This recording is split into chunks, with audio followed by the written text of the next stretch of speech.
Bonjour. Alors cet enregistrement vous est proposé pour permettre d'aborder un point que j'avais souhaité aborder avec vous pendant une séance de cours, qui est un point important pour pouvoir synthétiser d'une certaine manière un certain nombre de questions qui ont déjà été posées pendant le cours. C'est le point de l'épigramme conçu comme forme.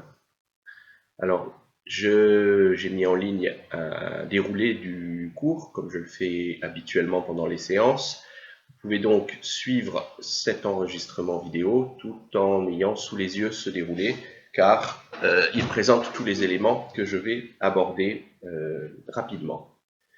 Alors, le premier point qui est important, sur lequel j'ai déjà eu l'occasion d'insister un certain nombre de fois pendant le cours, c'est la primauté du distique.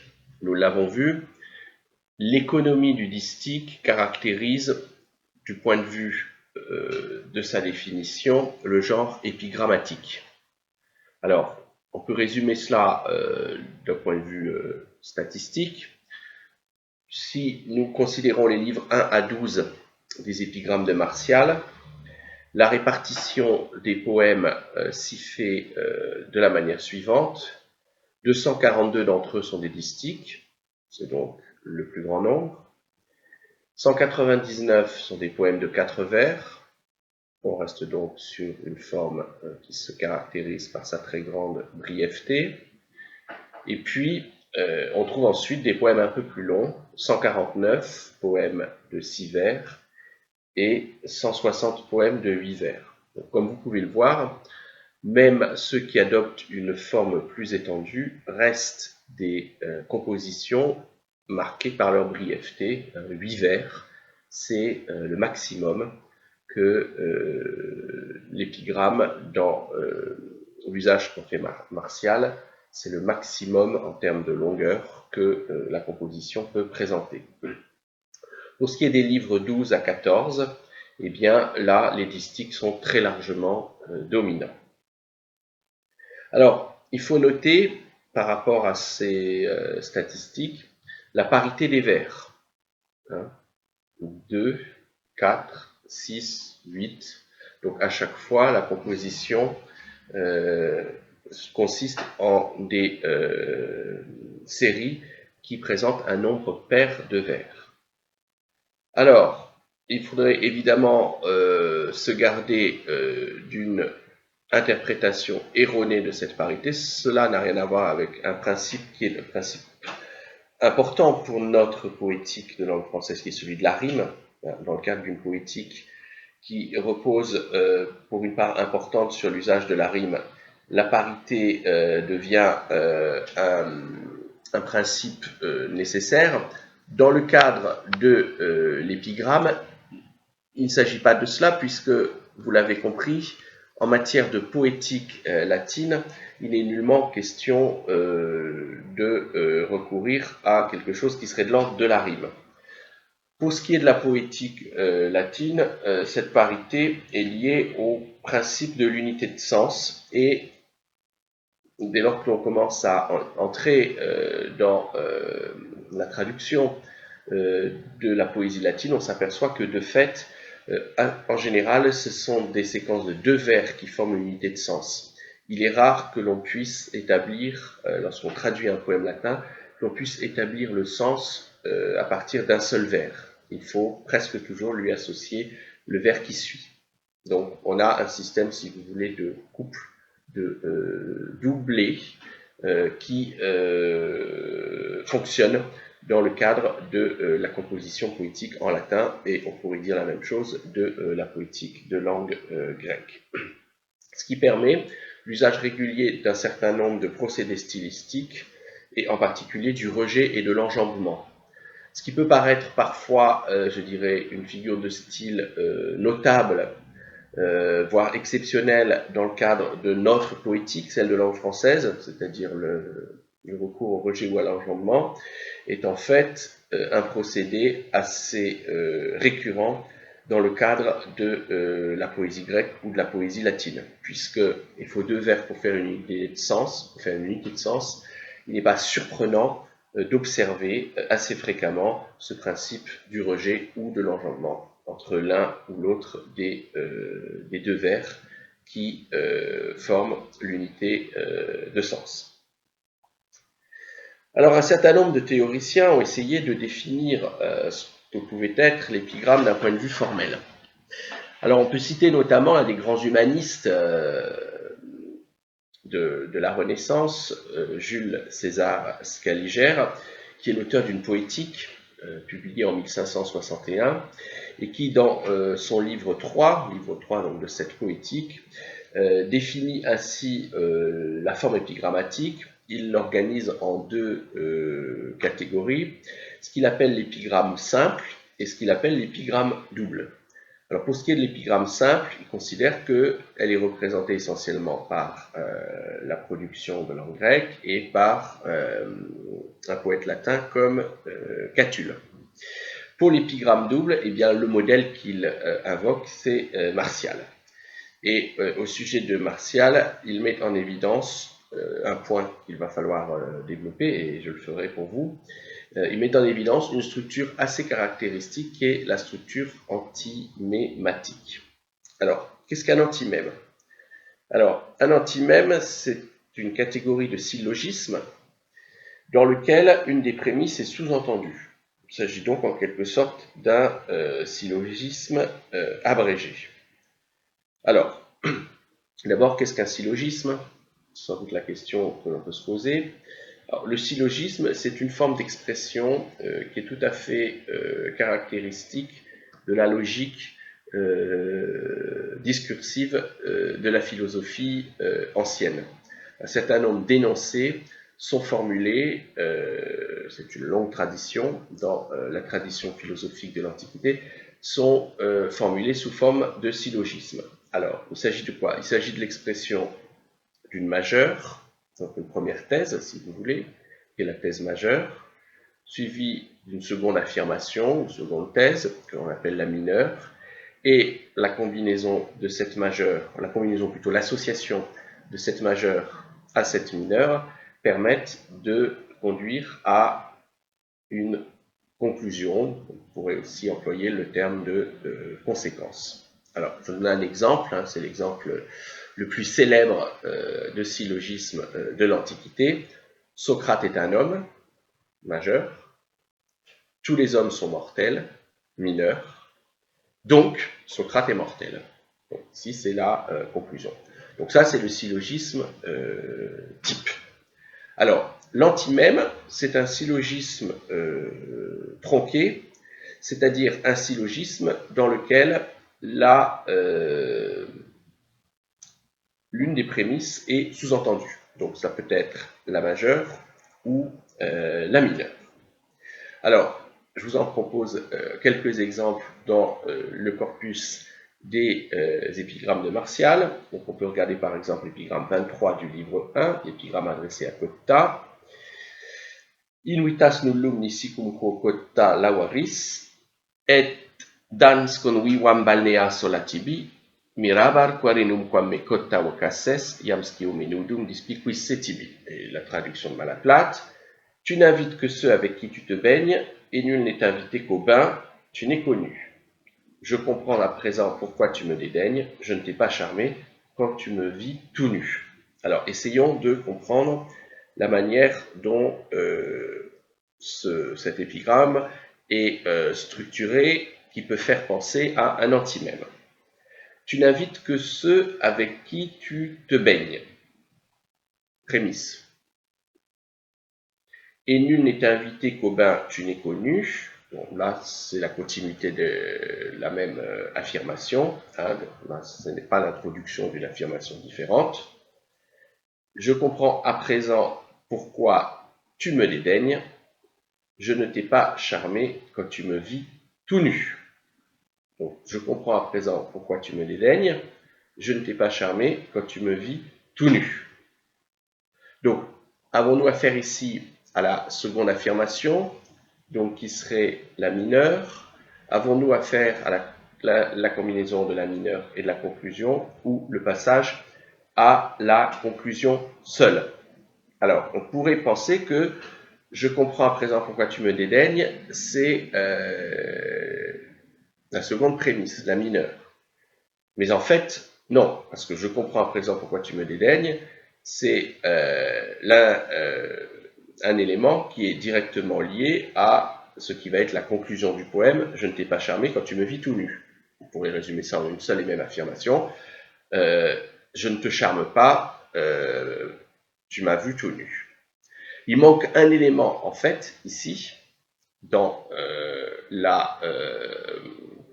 le déroulement de cette petite narration, de cette petite scénette, si vous voulez, ou même de cette petite démonstration, parce qu'en fait il s'agit d'une démonstration, il manque un élément qui est la mineure. Et la mineure ici serait « je ne suis jamais invité chez toi ».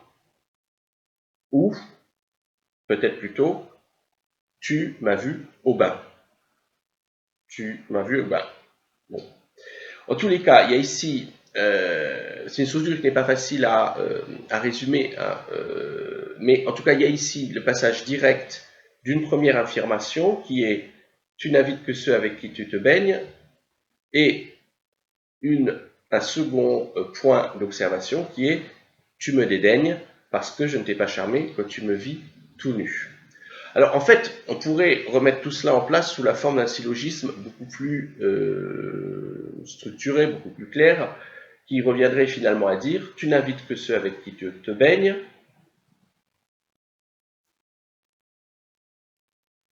Tu m'as vu au bain, donc sous-entendu tu m'as vu nu, puisqu'on se baigne nu lorsque l'on va au bain. Conclusion, tu me dédaignes, tu ne m'invites pas. Là, je dirais qu'on aurait l'expression d'un syllogisme sous la forme attendue, la forme parfaitement structurée. Et en fait, dans ce cas, ici, le poète propose quelque chose qui ressemble à un syllogisme, donc qui aboutit à une conclusion, mais en procédant par quelque chose qui relève du raccourci. Alors, un autre exemple, c'est l'épigramme 37 du livre 1. Deux vers. Ad bassam, ventri sonus misero, nec te pudet excipisauro, basse bibisuito, canus ergo cacas. Que Malaplat traduit ainsi, tu te soulages dans de l'or et tu bois ton vin dans du verre. Le contraste me paraît fort. Ta te serait plus cher. Bon, le M ici, évidemment, c'est ta merde te serait plus cher. Donc, qu'est-ce qui peut faire penser à un syllogisme? Donc, première affirmation, tu te soulages dans de l'or et tu bois ton vin dans du verre. Là, finalement, on a le syllogisme avec une majeure et une mineure, peut-être. Hein. Tu te soulages dans de l'or, ce serait la majeure, donc ça veut dire qu'elle fait...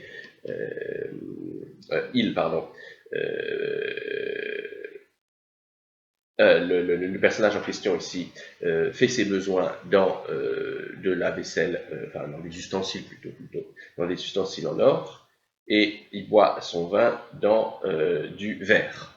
Donc ici, quelque chose qui relève de la contradiction, on imaginerait plutôt l'inverse. Et donc, conclusion, est-ce que ta merde te serait plus chère que ton vin? Donc là, finalement, on a quelque chose qui semble reprendre assez bien une structure qui serait une structure de syllogisme, avec une majeure, une mineure et une conclusion que l'on déduit. Mais d'une certaine manière, on peut considérer que tu te soulages dans de l'or et tu bois ton vin dans du verre, c'est la même chose. C'est la continuité d'une même affirmation qui met en évidence un paradoxe ou une contradiction et un passage direct à la conclusion. 1,83 sur Manéa, ton chien te lèche lèvres et visage. Vous pouvez dire que c'est de la prémisse majeure. Je ne saurais m'en étonner vraiment. Des chiens, on le sait, c'est l'usage de dévorer tout excrément. Donc là, on a une structure qui est vraiment une structure en deux temps. Ton chien te lèche lèvres et visage, majeur. On sait que c'est des chiens à l'usage de dévorer tout excrément, mineur, et donc on pourrait attendre la conclusion. Ton visage est de la merde. Hein, pour le dire très prosaïquement, c'est bien ce que le texte le dit. Si ton chien te lèche le visage, c'est que ton visage est de la merde. Donc si on avait un syllogisme, il serait exprimé comme ça. Ton chien te te lèche le visage. L'usage des chiens est de lécher les excréments. Donc, ce serait la conclusion du syllogisme, ton visage est comme un excrément. De fait, le poème n'est pas écrit comme cela. Si vous voulez, il s'inspire d'un type de raisonnement qui serait un raisonnement syllogistique, mais du point de vue de sa structure formelle, il procède du raccourci. Il me semble que cet exemple est plus clair, sans doute. Alors, 9-14, que j'ai relevé aussi pour vous, contre un ami parasite. Cet homme qu'a nommé ton ami, tu t'obstines, tu crois qu'au fond du cœur il t'aime, il n'en est rien. Donc, ça, ce serait la première affirmation. Tu penses que cet homme est ton ami, mais il ne t'aime pas. Ce qu'il aime, jambon, huître, turbo, tétine, donc il aime les bonnes choses. Il serait mon ami si je mangeais si bien. Alors là, pour le coup, on a clairement quelque chose qui relève du syllogisme. Première affirmation, cet homme ne t'aime pas. Ce qu'il aime, ce sont la bonne chair, les bons repas. Conclusion, si moi aussi je mangeais si bien, c'est-à-dire si je pouvais offrir de si bons repas, il serait mon ami. Là, on a quelque chose qui, d'une certaine manière, s'apparente à un syllogisme. 2,49 sur Télésine. Je ne veux point épouser Télésine, prémisse majeure. Et pourquoi donc c'est une libertine? Donc, explication de cette affirmation. De jeune garçon, elle se fait baiser, mineur. Dans ce cas, je veux l'épouser. Conclusion. Donc là, on a quelque chose encore qui me semble reprendre assez bien la structure du syllogisme. Donc, ces exemples, qui ne sont pas forcément faciles à analyser si l'on a pour point de référence le syllogisme, m'amène à penser que d'une certaine manière, cette structure du syllogisme est une structure qui est assez prégnante dans le principe de composition des épigrammes. Et là où Jules César Scaliger voit chez Martial une tentation de procéder par raccourci et de préférer des syllogismes des syllogismes tronqués, si vous voulez, donc moins évidents. Moi, j'ai tendance à penser que les choses sont un petit peu plus subtiles que cela, et que dans un certain nombre de cas, on a véritablement affaire à des véritables syllogismes à travers ces pièces courtes, mais que simplement c'est éventuellement la composition du syllogisme, c'est-à-dire l'ordre des éléments entre prémisse majeure, prémisse mineure et conclusion, qui est quelque peu bouleversée par rapport à ce qui serait la logique attendue. Et dans certains cas, effectivement, une forme de raccourci, de passage assez rapide à l'élément conclusif, sans forcément avoir tous les éléments de prémisse qui permettraient de préparer de la manière la plus évidente, la plus claire, cette conclusion. En fait, ce qu'il faut comprendre, c'est que le principe de ces épigrammes, c'est le principe souvent de ce qu'on pourrait appeler prosaïquement la devinette.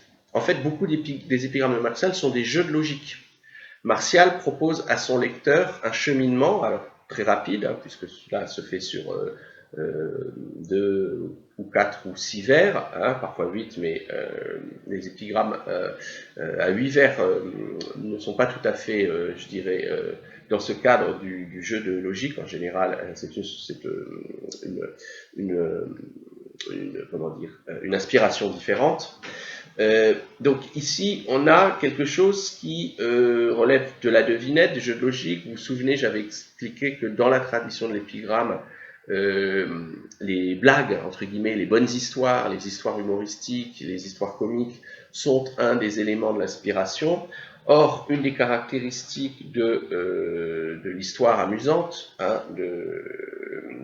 de la blague ou de la devinette humoristique, c'est une structure qui est à peu près toujours la même, avec un certain nombre d'éléments qui sont avancés dans un premier temps et qui en eux-mêmes ne font pas nécessairement sens, parce que le sens vient à la fin du poème.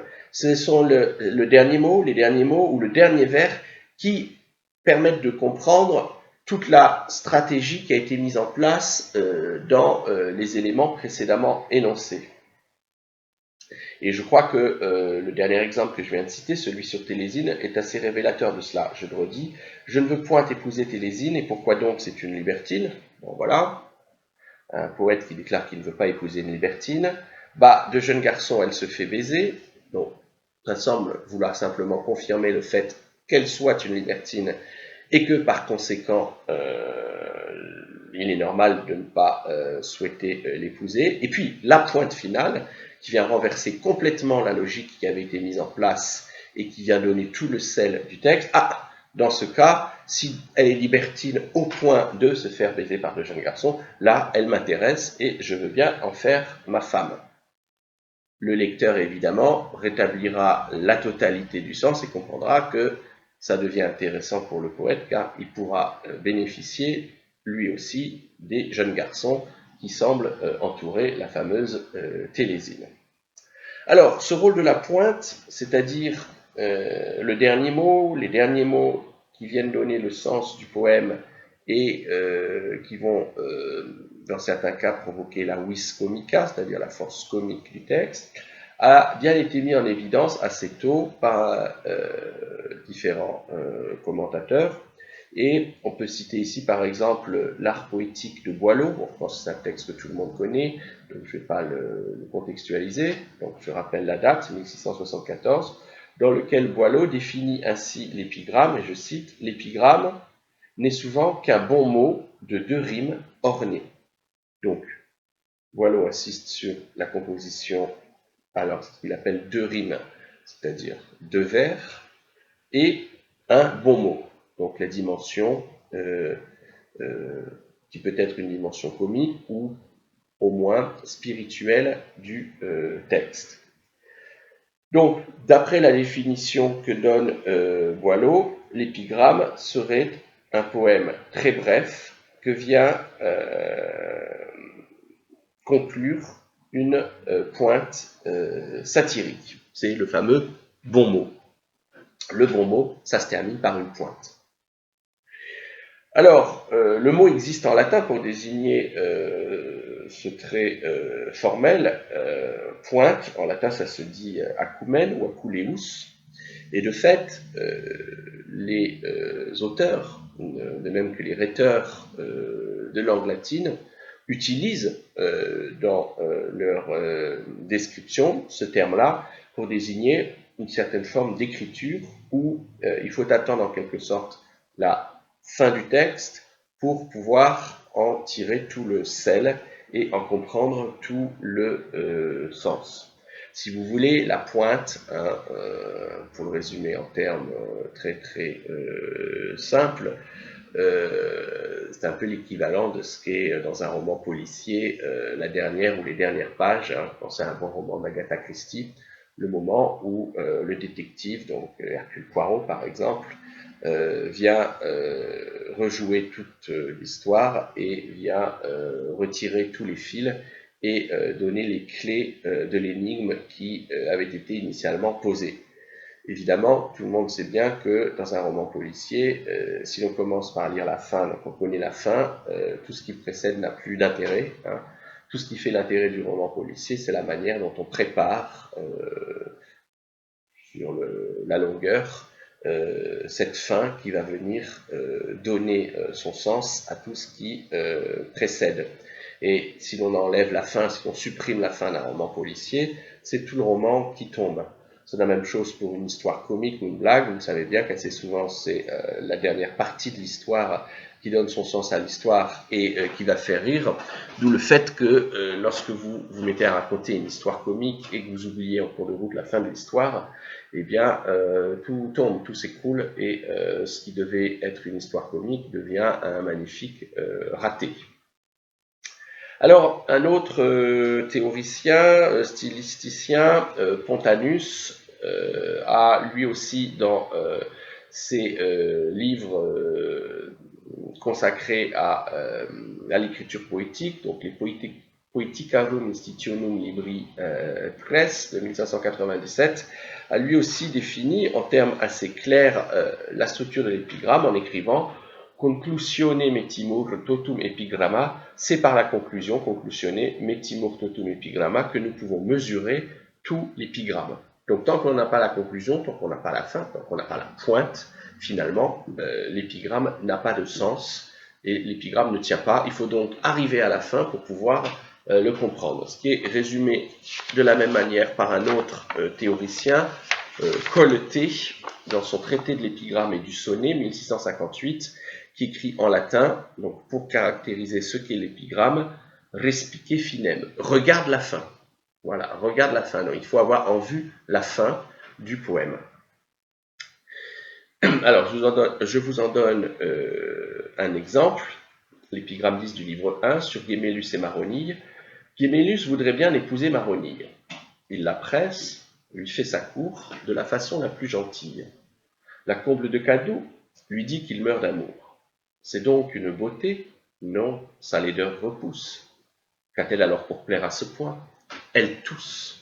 Et donc là, on comprend, avec ce dernier mot, qui est vraiment au sens propre une pointe, toussite en latin, donc c'est un seul mot, un verbe, qui vient donner le sens du poème, on comprend tout l'enjeu de cette petite histoire, qui est que le personnage en question, donc Gémélus, voit en Maronille non pas une femme séduisante, mais une femme riche. C'est une vieille femme en fait, ou peut-être pas vieille, mais en tout cas elle est malade, donc elle est susceptible de passer de vie à trépas prochainement, et donc il voit en elle un bon parti, puisqu'il pourra devenir son héritier. Mais vous imaginez que je supprime ce dernier verbe du poème, que ce toussite final disparaisse, et bien à ce moment-là, l'histoire en elle-même, non seulement n'a pas véritablement de sens, mais surtout ne présente aucun intérêt, et la vis comica, donc ce qui la rend spirituelle et ce qui va susciter le rire ou le sourire à la fin, n'a plus lieu d'être. Donc la pointe, ça peut être un seul mot, comme ici. Parfois, c'est un vers, c'est le dernier vers de l'épigramme qui donne la pointe. Alors, je ne vais pas lire les exemples, mais vous pourriez regarder l'épigramme 23 ou l'épigramme 37 du livre 1. Vous verrez qu'à chaque fois, c'est le vers final qui vient donner la pointe. Donc, en fait, la pointe, c'est ce procédé qui referme l'épigramme, qui vient donner sa conclusion à l'épigramme, qui va faire que l'épigramme est clos, que l'épigramme arrive à son terme naturel, qui est un terme attendu. Donc, de cette manière, on peut dire que l'épigramme est un genre qui repose sur le principe du suspens, c'est-à-dire que c'est un genre où, en quelques mots, quelque chose qui doit advenir est préparé, est mis en place, et donc c'est une pointe qui est attendue. Le lecteur de l'épigramme s'attend à ce que le mot final ou le vers final vienne lui donner le sens du texte. Il n'y a donc pas d'épigramme sans pointe. Alors, à tel point que un lettré espagnol, que vous connaissez peut-être, Baltasar Gracián, qui est un grand érudit, un grand lettré du XVIIe siècle espagnol, a consacré tout un traité à cet usage de la pointe dans l'art discursif. Donc c'est son Arte de Ingenio Tratado de la Acuteza. Si je traduis ce titre en espagnol, veuillez m'excuser pour la prononciation qui n'est pas excellente. Donc Arte de Ingenio, c'est traité, donc Ingenio c'est le génie, mais dans le sens le génie créatif, c'est-à-dire l'intelligence qui précède l'inspiration poétique. Tratado de la Acuteza, traité de. Alors, Acuteza, on peut traduire par la pointe. Donc, c'est un texte publié à Madrid en 1642. Donc, il s'agit ici de définir ce qu'est le trait d'esprit. Donc, le trait d'esprit, qui peut se dire en latin de deux manières, argutia ou ingenium. Et le trait d'esprit, Baltasar Gracián va le comparer finalement, il va proposer une métaphore. Il va dire que finalement, le trait d'esprit qui repose sur la pointe finale, c'est comme l'art de la tauromachie. Donc ce que Baltasar Gracián appelle arte de torear, c'est l'art de toréer. Parce que, bon, vous voyez ce que c'est qu'une tauromachie. Une tauromachie, ça n'a de sens que parce qu'à la fin, se passe quelque chose, c'est normalement la mise à mort du taureau.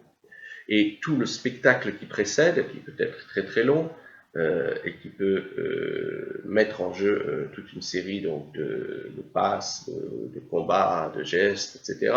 Donc une mise en scène parfois extrêmement riche. Donc n'a qu'une finalité, c'est de préparer la mise à mort. Mais évidemment, le bon spectacle de tauromachie, c'est celui qui dure.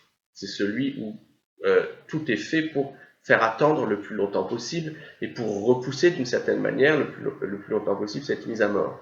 Un spectacle de tauromachie où le taureau serait mis à mort dans les 5 premières minutes, c'est un spectacle qui tomberait de lui-même et qui n'intéresserait personne.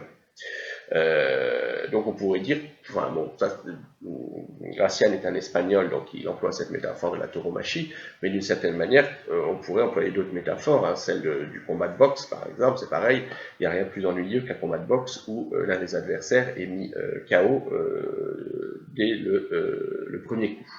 Hein. Donc, d'une certaine manière, il y a une sorte de suspense qui est créé par le texte, et qui vient trouver sa résolution dans cette pointe. Alors, avec quelque chose d'assez paradoxal d'ailleurs, c'est que ce suspens, il n'est pas très long, hein, puisque c'est un texte court par définition. Donc, tout à l'heure, je faisais une comparaison avec le roman policier, évidemment. Ce qui caractérise le bon roman policier de type Agatha Christie, c'est toute sa longueur, hein, l'accumulation de toute une série de détails, de descriptions, de notations, etc., qui vont créer toute une atmosphère pour, au final, trouver sa résolution dans la résolution d'une énigme qui aurait pu être résolue de manière beaucoup plus rapide et beaucoup plus tôt dans l'économie du roman.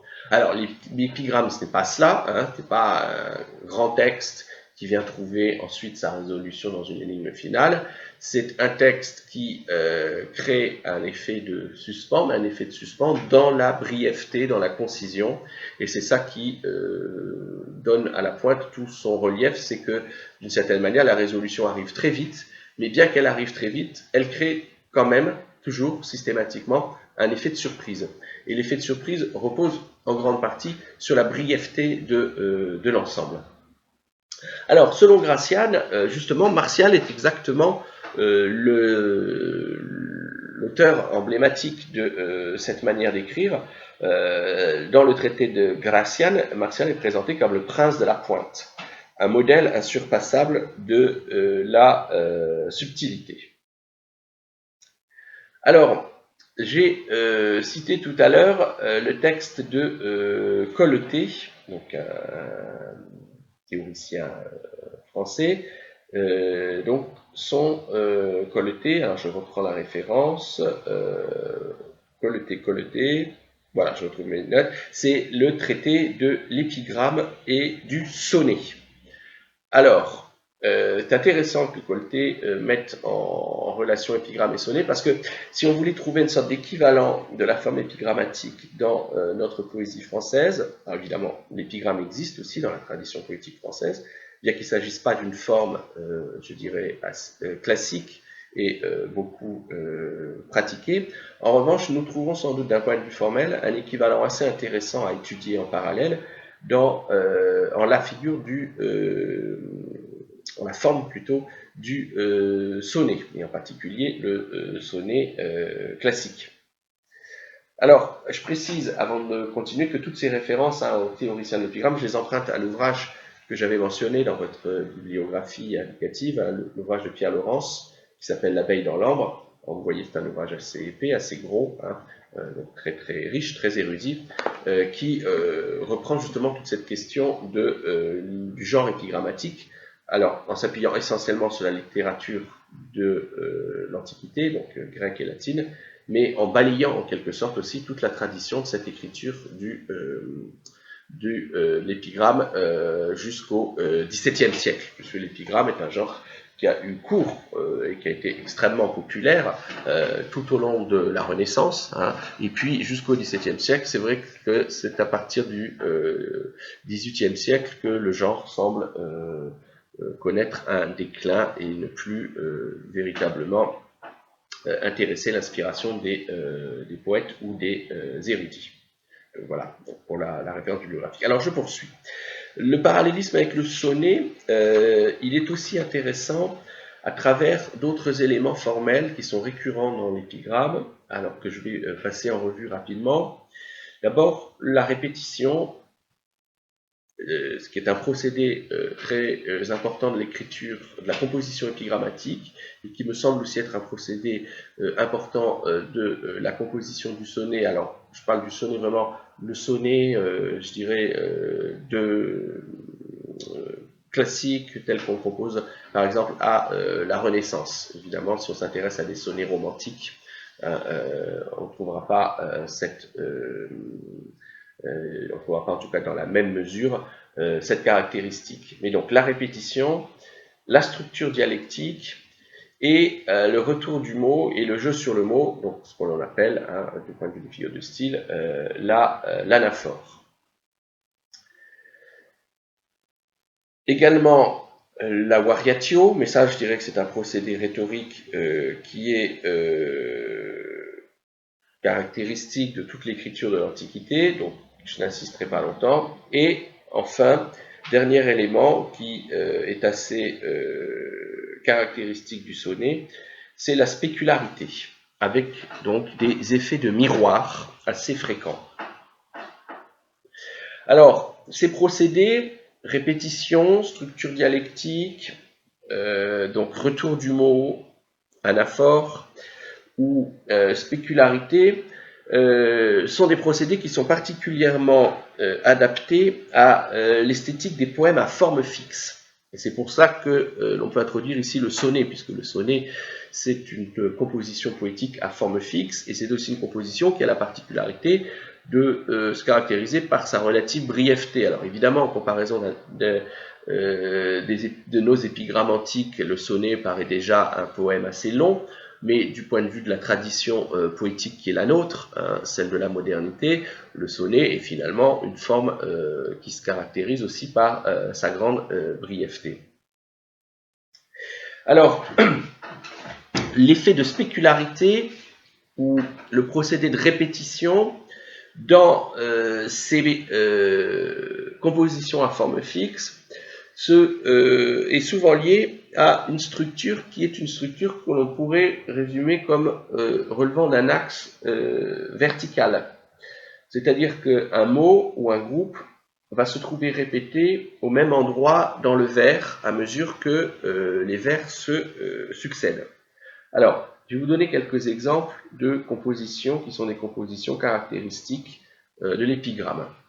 Donc vous les avez sur le déroulé que je vous ai fourni. Soyez attentifs au surlignement coloré que je propose, qui mettent en évidence les éléments qui doivent être associés pour comprendre la structure du poème. Alors prenons l'exemple de l'épigramme 75 du livre 1. Dimidium, là, pas besoin de traduire, puisque on s'intéresse à la structure même, à la composition du poème, et j'ai envie de dire, dans ce cas-là, même si on ne comprend pas le sens du texte, ce n'est pas grave, cela n'interdit pas de saisir la manière dont il a été composé, dont il a été conçu. Donc, dimidium donare lino quam credere totum, qui ma volt perdere dimidium. Vous voyez qu'ici on a quelque chose, un texte qui est parfaitement structuré, donc une structure fermée en chiasme, c'est ce que j'appelle l'effet de spécularité, puisque le premier mot du poème est aussi le dernier mot, et entre ces deux mots se trouve enfermé donc le texte, et qui est lui-même conçu dans cette structure de chiasme, puisque vous avez deux fois la séquence dere, qui correspond à deux verbes différents, credere et perdere, mais qui fait un effet de répétition, et voyez bien l'emplacement, credere, perdere, à chaque fois il s'agit de l'avant-dernier mot du vers, donc par rapport à ce que j'appelais l'axe vertical, vous voyez qu'on a quelque chose qui est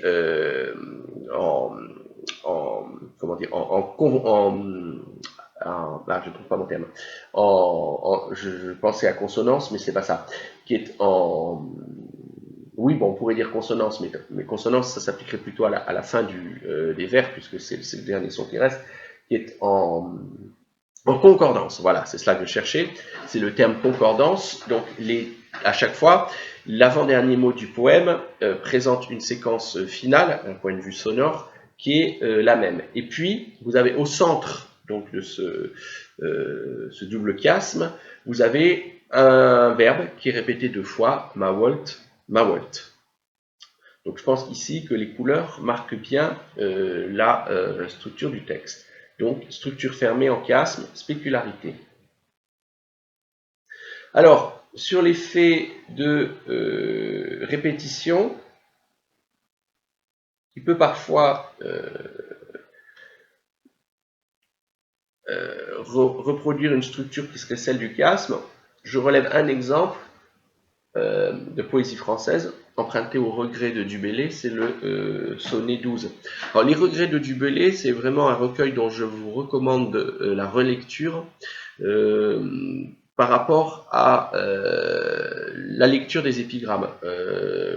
C'est un recueil dont les principes de composition sont très très proches de la structure qui est la structure que l'on observe dans les épigrammes de l'Antiquité, que Du Bellay évidemment connaissait bien. Donc j'ai relevé simplement une strophe, un quatrain donc, de ce sonnet, le sonnet 12. Je ne chante ma nie, je pleure mes ennuis, ou pour le dire au mieux, en pleurant je les chante, si bien qu'en les chantant souvent je les enchante, voilà pourquoi ma nie, je chante jour et nuit. Alors l'effet sonore de cette strophe est assez immédiat, c'est évident, on a l'impression que c'est toujours le même terme qui est répété, le terme chante, chante, chante, chante. Hein. Donc ça, c'est assez évident. Mais ce terme qui est répété, donc qui est répété ici 5 fois, encadre un autre terme qui est essentiel, qui est le verbe pleurer, avec ici une association qui est la définition même de ce qu'est la poésie lyrique, c'est-à-dire le pleur qui devient un chant poétique. Eh bien, le verbe pleurer qui est répété lui aussi 2 fois, mais qui se trouve encadré, donc dans une structure de chiasme, par le verbe chanter. Alors la structure n'est pas parfaite, puisque d'un côté on a chanté une première fois, ensuite 2 fois pleurer, puis ensuite une multiplication de chanter, mais c'est sans doute ça qui renforce cette multiplication ensuite presque à l'infini du verbe chanter qui renforce l'effet de la strophe. Bon, en tout cas, on a une structure qui fait assez bien penser à la structure du poème précédent, celui de Martial. Alors, ça n'est qu'un exemple, mais vous verrez que si vous relisez les regrets de Du Bellay, vous pourriez multiplier des observations formelles et structurelles sur ces textes qui vous feront penser à la manière dont Martial compose ses épigrammes. Alors, 2.21, là nous revenons à Martial. Basia das aliis, aliis das postume dextram, dicis ultrum mavis elige malomanum. Donc, vous voyez ce premier vers, là encore une structure qui repose sur la répétition, et la répétition sous forme de chiasme, das, aliis, aliis, das. 3.26. En 3.26, c'est celui qui met très très bien en avant l'axe vertical que j'évoquais tout à l'heure. Regardez, quand on regarde verticalement, quand on lit dans la verticalité ce texte et qu'on est attentif aux couleurs que j'ai indiquées, vous voyez que la séquence solus abes est répétée dans chaque vers, sauf le dernier, et elle est répétée toujours au même emplacement, à peu près, hein, c'est-à-dire après le premier mot. Alors, sauf pour le vers 4, on a 2 mots, et corps, mais il s'agit de mots très courts, qui, du point de vue de l'emplacement qu'ils représentent en nombre de syllabes, finalement, sont équivalents aux autres séquences présentées dans les autres vers. D'autres effets de répétition avec et solus, et un petit effet de variatio pour la 3e fois, c'est plus et solus, mais solus et, donc petit jeu de déplacement, mais qui ne fait que renforcer l'effet répétitif de et solus. Et la pointe, alors là, c'est là qu'on voit que ce texte est merveilleusement composé, c'est qu'on s'attendrait dans le dernier vers à retrouver solus abes, puisque les vers qui précèdent nous ont habitués, donc les 5 vers qui précèdent nous ont habitués à cette répétition de solus abes, mais comme le dernier vers c'est celui de la pointe, c'est une répétition un petit peu modifiée, donc c'est l'effet de variatio, c'est plus solus abes, mais sed abes. Donc ici, un procédé de répétition qui construit tout le poème, finalement, pour dire que ce poème ne vaut que par la répétition de termes, créant donc un axe vertical, et procédé de variatio, alors, dans le dernier vers, celui qui donne la pointe, mais aussi procéduariatio dans le second hémistiche de chaque vers, puisque si vous voulez le premier vers, vous avez et solus. Alors, ça n'est pas repris dans le deuxième vers, mais le troisième vers, et solus est repris, mais il est repris de manière un petit peu différente, puisqu'on insère dans cette séquence et solus opimica et kuba, donc on vient briser un petit peu le rythme. Et puis, je l'ai montré, troisième répétition, c'est pas et solus, mais solus et, on inverse les deux termes. Du point de vue du sens, on dit la même chose, que l'on dit ça en latin, et solus, solus et, c'est la même chose. Alors 1258, là, il nous présente un effet d'anaphore, anaphore par jeu sonore. Les deux premiers mots des deux vers sont respectivement ancilla riolum et lectica riola. Donc ce sont deux mots qui n'ont pas du tout le même sens. Ancilla riolum, ce sont des petites servantes, et lectica riola, ce sont des porteurs de litière. Donc, dans les deux cas, il s'agit de serviteurs, mais ne sont pas les mêmes serviteurs. Mais d'un point de vue sonore, les deux termes semblent se reprendre l'un l'autre. Ancilla riolum, lectica riola, vous voyez, c'est comme s'il y avait une sorte de... On reprend les mêmes sonorités, mais on les mélange pour former deux mots différents. Donc, ce que j'appelle une anaphore, mais pas une anaphore exacte, puisqu'il ne s'agit pas de reprendre deux fois le même terme, mais une anaphore par jeu sonore, qui va mettre, vous regarderez la traduction de ce poème, et vous verrez, en regardant la traduction, que cette anaphore par jeu sonore vient renforcer le parallélisme des situations qui sont décrites dans ce texte, c'est-à-dire la relation des époux aux servantes, de l'époux, la relation de l'époux à ses servantes, mise en parallèle avec la relation de l'épouse par rapport à ses servants. Alors, dans le livre 14, le vers 195, je l'ai relevé comme étant lui aussi particulièrement révélateur. Alors là, de cette structure verticale, alors à la fois les effets d'anaphore et de répétition, tantum quantum, magna suo, parva suo et verona catullo mantua vergilio. Bien là, vous voyez qu'on a des effets de répétition de termes, et alors ça se passe jamais à l'intérieur, enfin ça peut dans certains cas se passer à l'intérieur d'un même vers, mais là ce ne sont pas des répétitions à l'intérieur d'un même vers, ce sont des répétitions d'un vers à l'autre avec un emplacement des séquences qui est le même. Donc toujours cette idée de l'axe vertical, et dans ce texte il s'agit de mettre en parallèle deux grands poètes, et ici, puisqu'il s'agit d'un parallélisme, on a une forme qui est en accord parfait avec l'idée à illustrer. Il s'agit de mettre en parallèle deux grands poètes. Ce parallèle repose sur le parallélisme de deux vers qui sont structurés, qui sont composés exactement de la même manière. Donc ici, le poème adopte sa forme en accord avec l'idée qu'il cherche à illustrer. Donc voilà, alors je pourrais multiplier les exemples, c'est jamais facile à faire comme ça aussi rapidement, mais j'espère avoir montré à travers ces quelques exemples qu'il y a des procédés qui sont à l'œuvre dans la composition de l'épigramme, qui sont des procédés formels, qui sont assez récurrents, qu'on va retrouver à l'identique dans les différentes compositions du recueil, qu'ils sont particulièrement à l'œuvre chez Martial. On peut observer ces procédés dans la tradition épigrammatique de l'Antiquité en général, mais véritablement Martial, pour ce qui est de la littérature que nous conservons, semble avoir été, je dirais, l'un des maîtres de cette composition. Donc ce sont des procédés qui sont récurrents, et qui nous indique une chose, c'est que l'épigramme est avant tout une forme.